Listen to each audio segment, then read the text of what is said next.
I'm live. I am live. This is the first time, so be nice to me, people.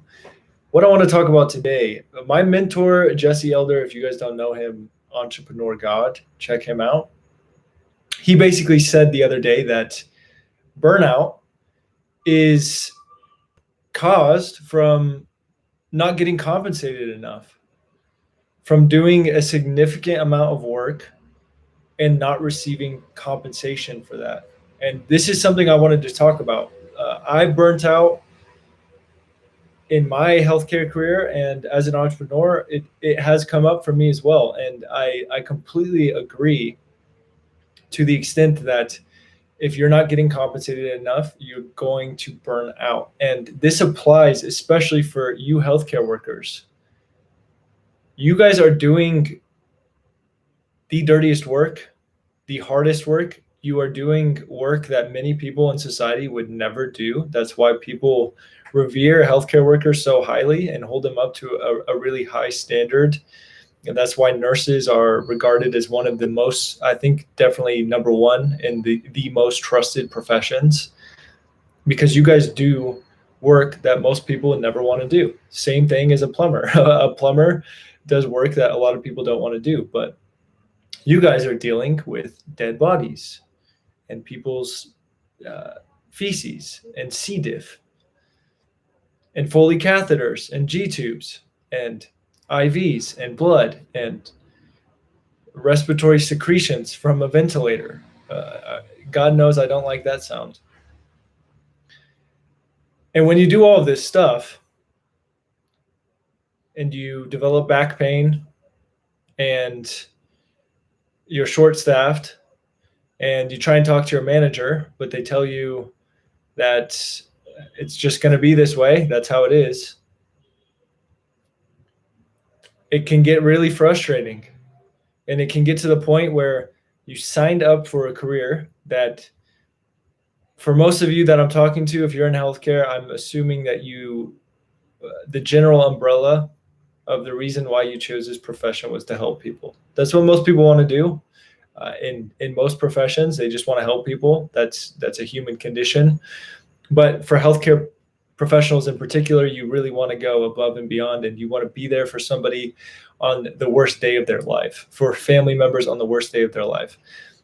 And for you healthcare workers who are working in the South especially, you're getting paid nothing to do all of the things I just described, and even more, to be a counselor, a scientist, a pharmacist, a social worker. You have all these modalities helping you out, unless you're on night shift. And you still have to do all these things.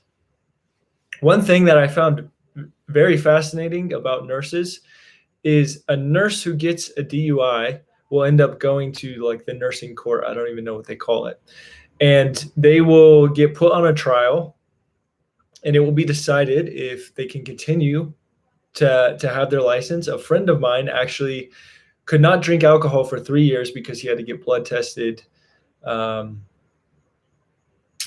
whenever they called him. So he couldn't even travel just to maintain his license. Now, a doctor who gets a DUI, I don't know, it depends on the state and everything, but in California at the time when I was working, if a doctor got a DUI, it was a slap on the wrist. But for a nurse, your whole entire life is changed. And I'm not saying that nurses should drink and drive. I don't think anyone should. But you're held to such a high standard by society. You're held to an impossible standard. And on top of that, if you're working in a state that doesn't compensate jack shit, California compensates the best. But if you're in a state where they're not compensating you anything and you're doing all of this work, I can completely understand and empathize why you are burnt out and why the career that you once got into that you love so much is something that you feel has completely drained all life force from you. You feel nothing anymore because you feel like a ghost walking down the hospital halls. I remember one day I had a patient assignment where I couldn't feel my body anymore because I was out of my body. The experience, if I look back at it now, it was secondary trauma, but the experience at the time, I couldn't even feel emotions anymore. And this is the kind of what's the word? The kind of emotional turmoil healthcare workers put themselves through, especially during these times now with the crisis and the pandemic and all the political crap that's going on through the world, the news, everything, all the negativity. You as a healthcare worker, oh my God. I mean, I was one. I still consider myself a nurse. Um, but it's an impossible job, and unfortunately there is a mass exodus. There are many nurses leaving, many healthcare providers leaving. There will be a shortage. There already is. But what hospital administration is not telling you is that this shortage is related to their inability to cough up some funds and pay people better.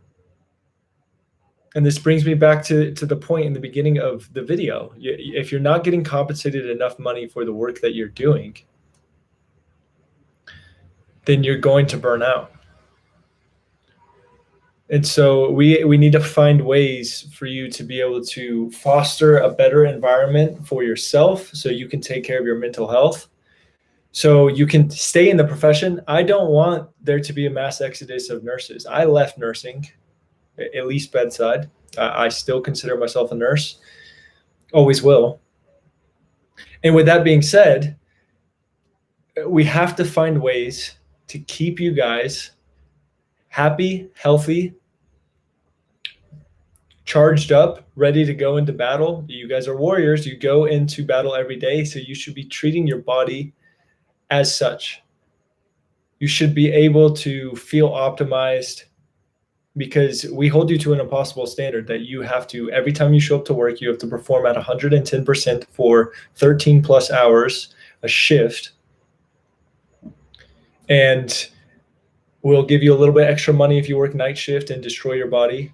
We'll give you a little extra money if you work overtime. The compensation compared to what you're getting paid normally, it's a great paycheck, but if you really were to calculate the amount of mental health issues that you could be having in the future related to this, related to the kind of stuff you have to see, related to how much damage your body undergoes because of the high cortisol levels, which are associated with decreased longevity, the higher blood pressure associated with increased heart disease, decreased longevity, the increased cancer rates from night shift. All of these things, if you were to really stack up the cost of your hospital bills in the future because of the emotional turmoil and damage that you're going to have to go through, how much is that wage that you're getting right now? If you're a nurse in California, you're making 50 to 75, maybe even 100 if you're a nurse, $100 an hour, and then we calculate you getting sick when you're old because you damage your body so much, because you weren't able to take care of it because you were put under so much pressure. That number would go down significantly in your eyes, in my eyes, and anyone's eyes who can do the math. So these are the things I bring up and I address because I want to empower more. And I also want to invite you, if this is resonating with you, if you are that person who is feeling this kind of pain, I want to invite you to, and I'm going to choose my words wisely here, to step up. And I'm not saying you're not already stepped up, but if you're already going through so much pain, it can be hard to step up. I was burnt out once, and to ask me to do more than I'm already doing was almost damn near impossible. But the pain for me got so bad that I had to make a drastic change. So I'm asking you to step up for yourself. I'm asking you to step up on that staircase of caring for yourself more, for loving yourself more, for putting in some effort, not going to staff meetings that don't matter to you, at all, that are only there as a leveraging tool to please administration. I'm asking you to step up, to fill your cup more, to invest in yourself, to take back control of your life. When you were born, I don't know your situation, but most people, when they're born, it's a golden moment, right? You see light for the first time. Everyone, hopefully your parents were very happy to see you. I would hope most people. And over time, we can start to take on the toll of life, especially as healthcare workers, especially as nurses. We can take on the toll of seeing a lot of shit. And it's your birthright.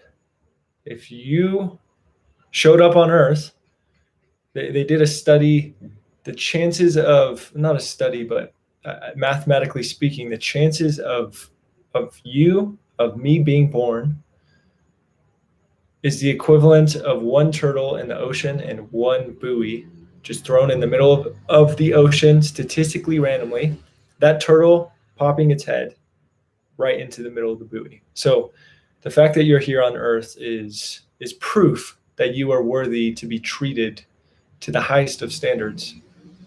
And so I'm calling on you to step up, to start requesting more from yourself, from your employer, from people around you, to banish toxic workplace environments, to remove toxic people from your life, to spend time with people that charge you up and help you feel better about yourself and help you on your path and help you become a better person and hold you accountable when you're not. I'm calling on you to step up, to demand more for yourself. Because if you are in a position where you're burnt out, and you are in a position where you're not getting compensated enough, and you are in a position where you're hurt your back, and your manager is telling you to pop 2 Tylenol, and it will all be good because they don't want to pay for more staff, true story, happened to me, then I'm encouraging you to step up and to invest in yourself. And if you do want to invest in yourself and you do want to get to that next level where you can love yourself more, I'll tell you a little story. When I burnt out, oh my God, I was a wreck. I have plenty of pictures, but I had bald spots all over my head. I didn't feel confident in my body. I had skin issues all over the place. And just each day I woke up and tried to get a little bit better. And over time, what ends up happening is that interest, that self-interest that you put in yourself allows you to become stronger, become better, to give more of yourself without as much of your energy being drained, to give the good of yourself and to block out the bad, because you can cope better. You have a skill set that you built.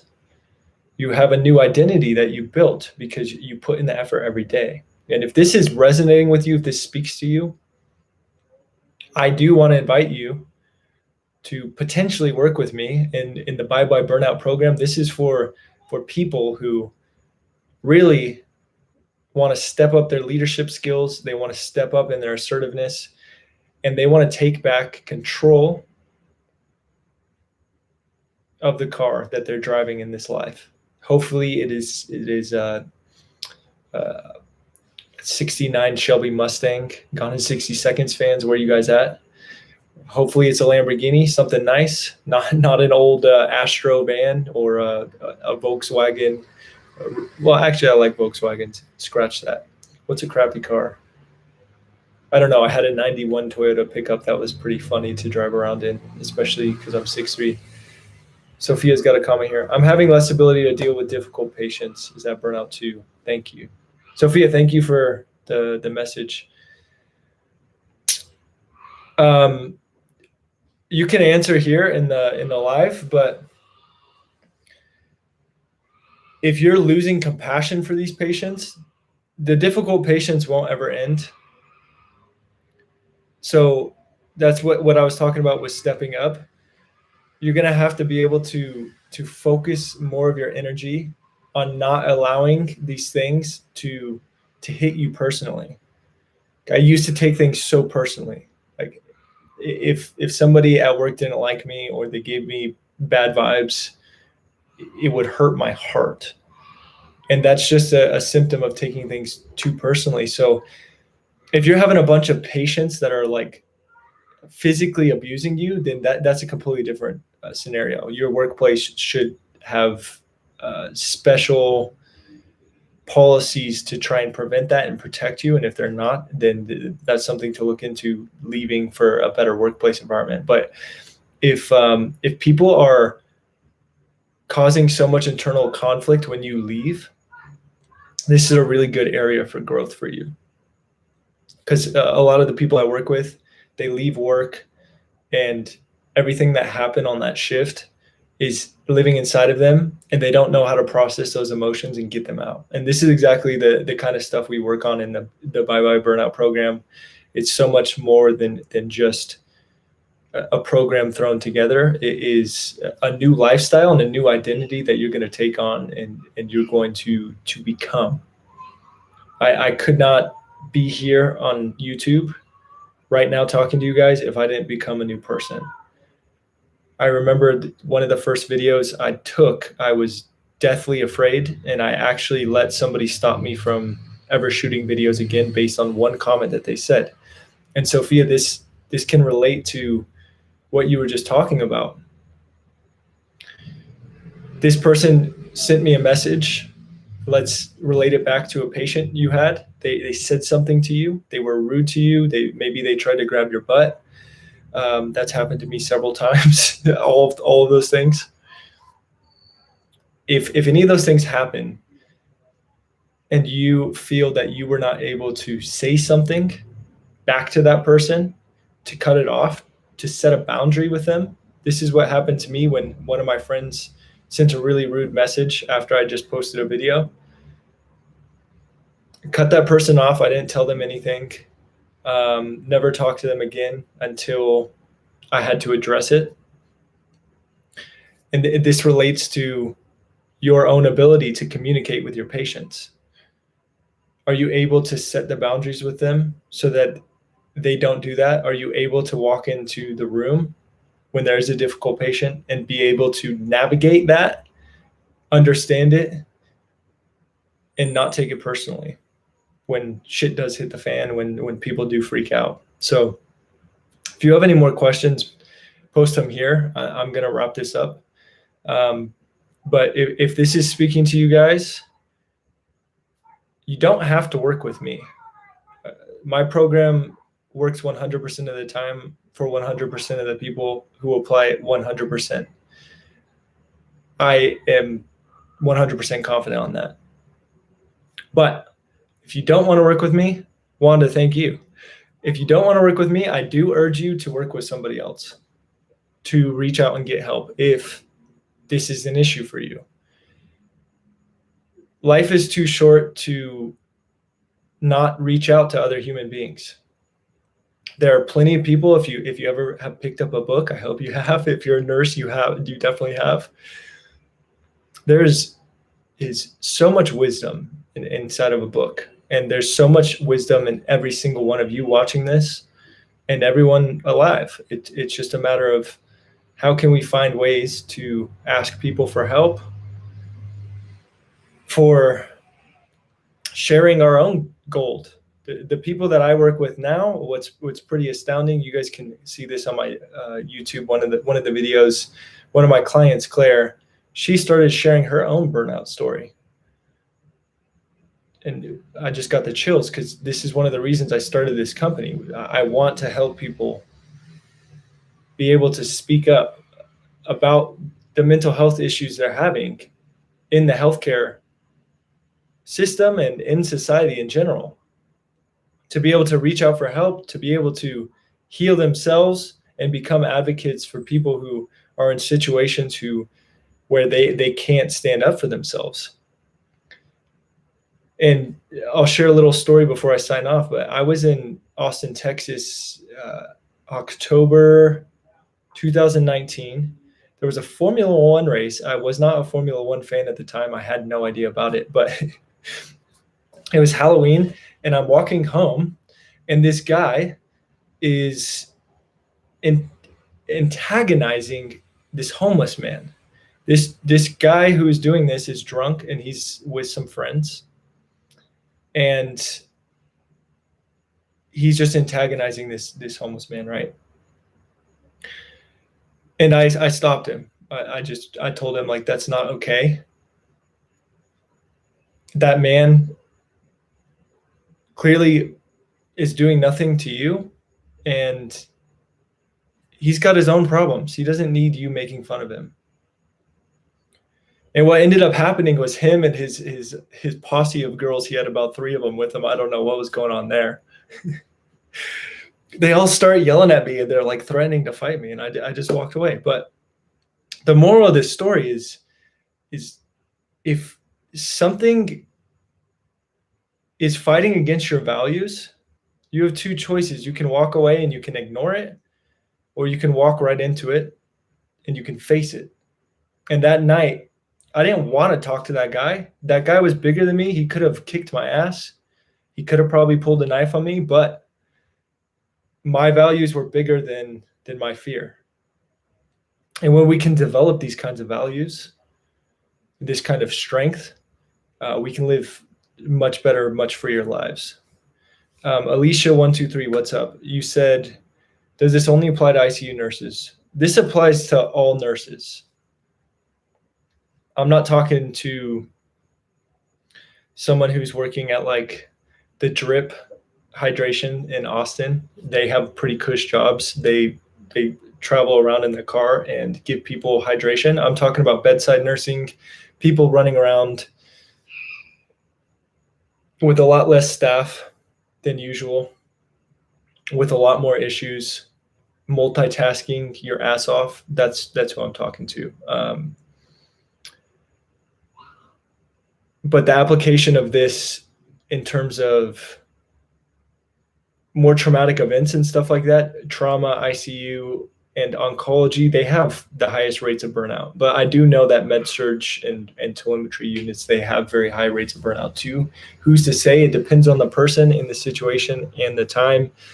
It depends on the workplace, all of these things.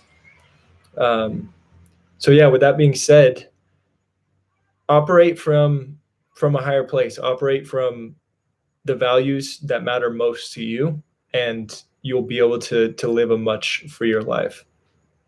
If you're doing something right now where there's this resistance to doing it, and you're doing it just for a paycheck, and I know everyone's situation is different, but if you have a lot of resistance to doing something and you're still doing it and you're not making a change, that is going to cause a lot of emotional damage and inner turmoil, and it will generally either manifest symptoms for you, or it will cause you to make a change eventually. But it will usually come in the form of first a poke, then a nudge,